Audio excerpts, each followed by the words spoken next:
河神平移被羿那暴雨梨花般的剑簇从空中射落，我刚要上前逼问他三弟的下落，却见四周不知何时亮起了无数双幽蓝的眼睛，大群异化的猛兽缓缓逼近，虎视眈眈地寻找着攻击时机。我转头看向羿，见他眉头紧锁，显然也觉得眼前的畜生们颇为棘手。但我不想让平移就这么溜掉，做事要强行将他带走。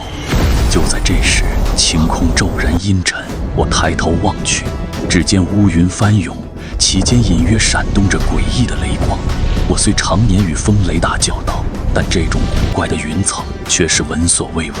突然，狂风大作，飞沙走石，那些围攻的猛兽竟也停下脚步，仿佛在畏惧着什么。我留意到平移嘴角露出一丝不易察觉的鬼笑，心知来之不善。果不其然，翻滚的云层中，一个遮天蔽日的巨影逐渐现露，那竟然是一只鸟。饶是我等见多识广，也被这景象镇住了。它体型之巨，前所未见，扑面而来的气势更是令人胆寒，宛如一座大山当头压下。寡言少语的羿嘴里蹦出一个字：走！得带上他，再不走就来不及了。我知道羿绝非胆小怕事之辈，他既然如此说，定是察觉到了极大的凶险。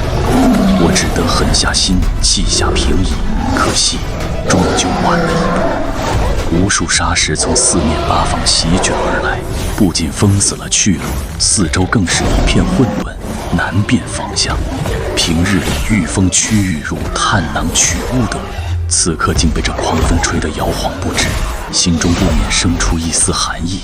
突然，黄沙中一双利爪凌空扑下，我和羿仓促闪避，利爪扣入崖壁，瞬间石屑纷飞，山体崩塌。那足有数十丈长的双翼展开，横亘整个山谷，驱动着雷霆之力，将我们的去路堵死。